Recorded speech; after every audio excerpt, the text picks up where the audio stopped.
Today we're going to talk about what's at stake in these midterm elections on November 8th, and I interview Senator Bernie Sanders about how to get young people out to vote, his message to those disaffected voters out there to get them to turn out, and his response to those Republicans protecting oil companies while they're ripping Americans off with record profits. I'm Brian Tyler Cohen, and you're watching No Lie.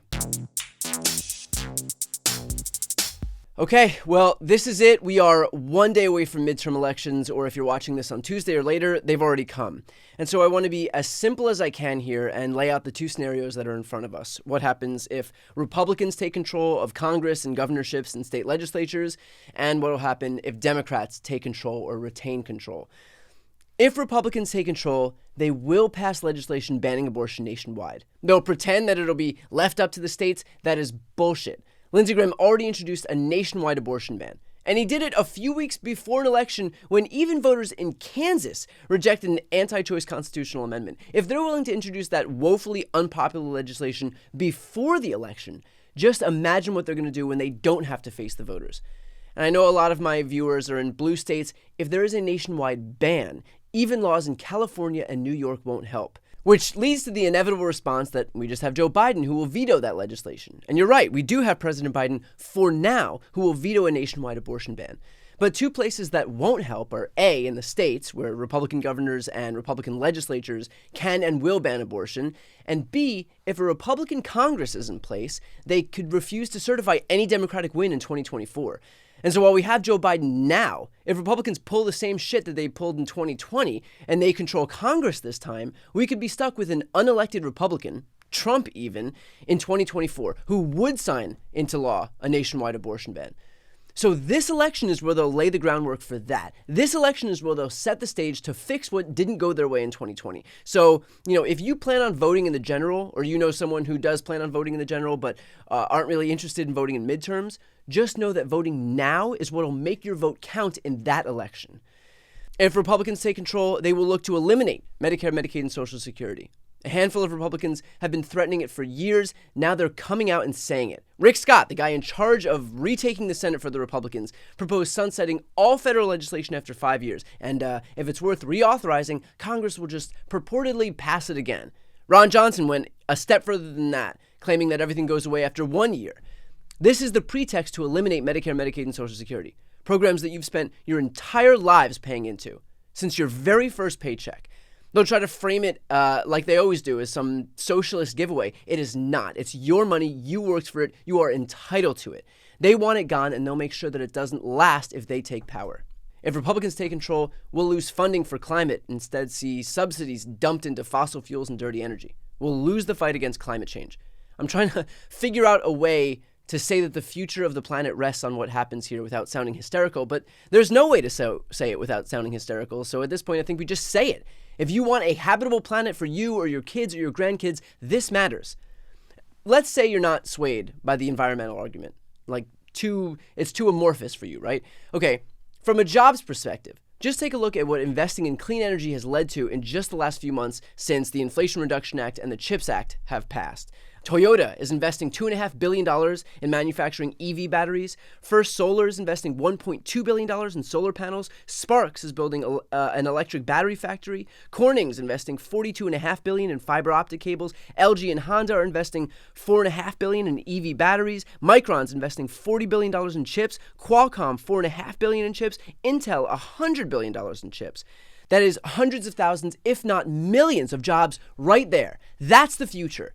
We lose jobs in coal every single year. And yet, because that's the industry that pays Republicans, that's the only one that they look out for. Every year that we're not focusing on clean energy and renewables is another year of billions of dollars of investment lost and millions of jobs sacrificed to places like China. Republicans will sacrifice every single one of those jobs because they're only looking out for their own. If Republicans take control, there will be no gun safety legislation. Nothing to build on that first gun package passed in 30 years, where states got funding for red flag laws and domestic abusers were blocked from owning guns and background checks were expanded for 18 to 20-year-olds. You've all seen the videos of what schools look like now. Mass shooting drills, SWAT teams going classroom to classroom, and instead of doing anything meaningful, Republicans are helping prop up cottage industries selling bulletproof backpacks to kids. What the fuck are we doing? We need common sense gun safety reforms. We need an assault weapons ban, and we need it now. I would ask how many more mass shootings it'll take before Republicans recognize that, but there is no number. The only number they care about is the one on their NRA checks. For the sake of a traumatized generation, do not let these people take power. Do not let them keep power. And that's to say nothing of what will happen to LGBT Americans who could lose their rights to same-sex marriage, to say nothing of losing our rights to contraception, to say nothing of book bans, to say nothing of voting restrictions and continued efforts to gerrymander the states. These people have already broadcast what their priorities are, and they are tailor-made for a small minority of Americans who want a white Christian ethno-state fueled by dirty energy and dark money donors. But with that said, I understand that it's not enough to just say what you're against, that we have to say what we're for. But instead of giving you some theoretical list of policy positions, I'll just say what Democrats did in the last 2 years with their razor-thin majority. Democrats passed the Inflation Reduction Act, which included the biggest climate investment in history. It allowed the government to negotiate lower drug prices, so we're not the only country in the world paying 10 times more than everyone else for the same exact drugs. Capped out-of-pocket healthcare costs for seniors at $2,000 a year, and insulin for $35 a month. It imposed a 15% corporate minimum tax onto billion-dollar companies that pay zero. It beefed up IRS enforcement solely to catch ultra-wealthy tax cheats. They passed the CHIPS Act to finally make semiconductor chips, which are used in everything from phones to EVs, right here in the U.S., which, as I mentioned before, has already led countless companies to invest billions of dollars and add tens of thousands of jobs. Democrats passed the PACT Act, giving health care to sick veterans. They forgave student loan debt for 43 million borrowers. They passed an infrastructure package that'll upgrade roads and bridges and ports and waterways and add EV charging stations across the entire U.S. They passed the first gun safety law in 3 decades, pardoned all federal offenses for simple marijuana possession, and started the process of removing cannabis from the list of Schedule I drugs like heroin. They passed the American Rescue Plan that gave us all free COVID vaccines and tests and kept our states and localities and businesses and, yes, even police departments funded when everything else was shut down from COVID. They passed legislation funding baby formula, which Republicans voted against. They passed legislation preventing price gouging at the pump, which Republicans voted against. They passed legislation protecting same-sex marriage, which Republicans voted against. They passed legislation protecting birth control, which Republicans voted against. They passed legislation codifying Roe, which Republicans voted against. Again, I'm not here to make some nebulous argument about what the Democrats will or won't do or what the Republicans will or won't do based on like vibes. This is all based on what the parties have done. So don't listen to what these people say, watch what they do. And I'll just end with this. If you spent the last few years engaged, then first off, thank you. And second, please take the hour or so that it takes to vote. And more importantly, since I'm talking to an audience that's already engaged and probably really likely to vote, is to find a few people who didn't vote in 2020. People who might have just turned 18 or 19, or even people who voted Republican in the last election, who now recognize that women should have the right to choose what they do with their own body. Find those people and bring them with you. Help them make a plan to vote. You might have heard me say this before, but in Wisconsin, Biden won the 2020 election by 3 votes per precinct. That's all. Had Trump flipped just 3 votes per precinct, he'd have won that state. It does not take much to win these elections. Christy Smith, running in California's 27th congressional district, lost her election by 333 votes in 2020. So please do your part, find your people, and let's continue building on the good work that we've done so far. Here's a preview from my interview with Bernie Sanders. I believe that millennials like myself and Gen Zs now make up the biggest voting bloc, but we still vote in lower numbers than older generations.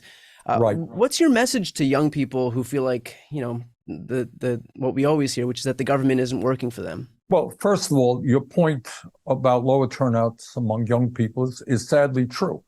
And it's kind of ironic because the decisions the government make right now are going to impact your generations for decades to come.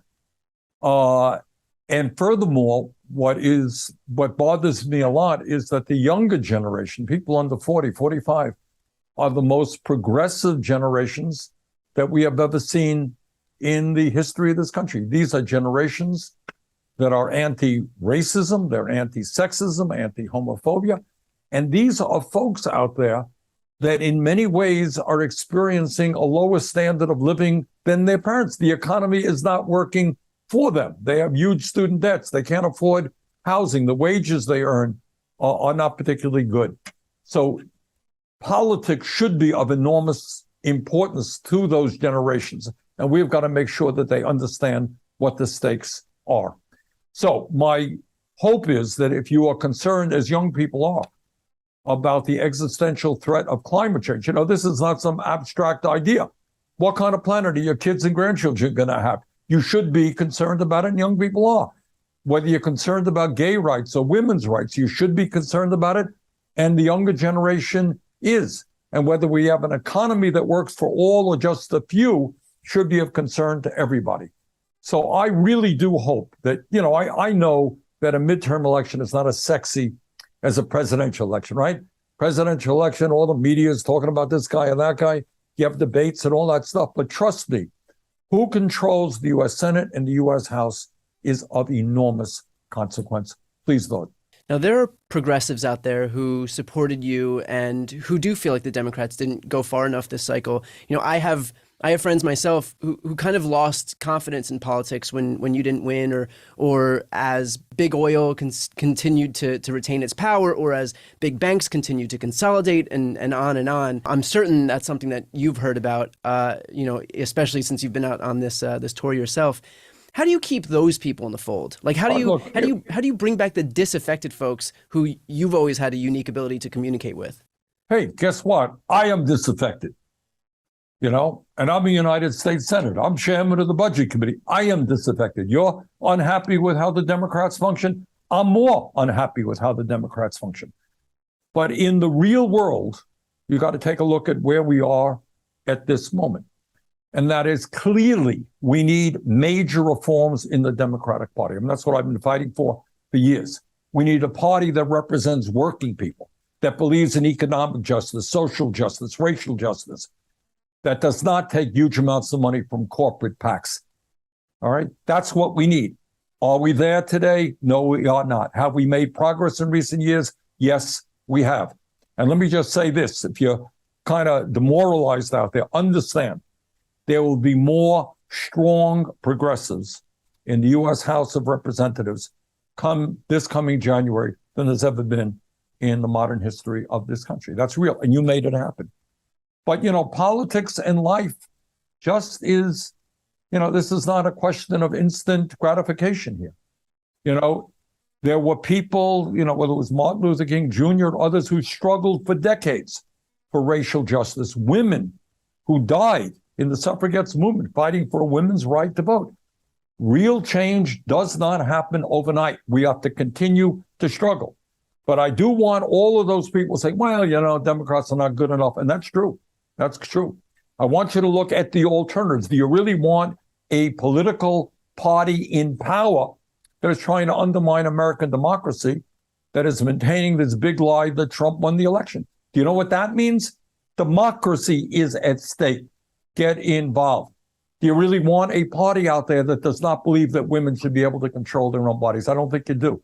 So I'm not here to tell you. I'm the last guy on earth to tell you that the Democrats are doing what they should be doing. They're not. And we got to reform the Democratic Party, make it stronger, make it more aggressive in standing up to big money interests, fighting for Medicare for all, canceling student debt, making public colleges and universities tuition free, making sure that we end this dysfunctional healthcare system, so that all people have healthcare as a human right, et cetera, et cetera. But you got to get out and vote, and we have to defeat Republicans next Tuesday. You can check out my full interview with Bernie Sanders on both the audio version of my podcast and on YouTube this week. The link to both of those are right here on the screen. And to listen to my interview with longtime Democratic strategist Simon Rosenberg, who breaks down the early vote data, which bodes really well for Democrats, that's available exclusively on my audio podcast. So again, that link is right here on this screen.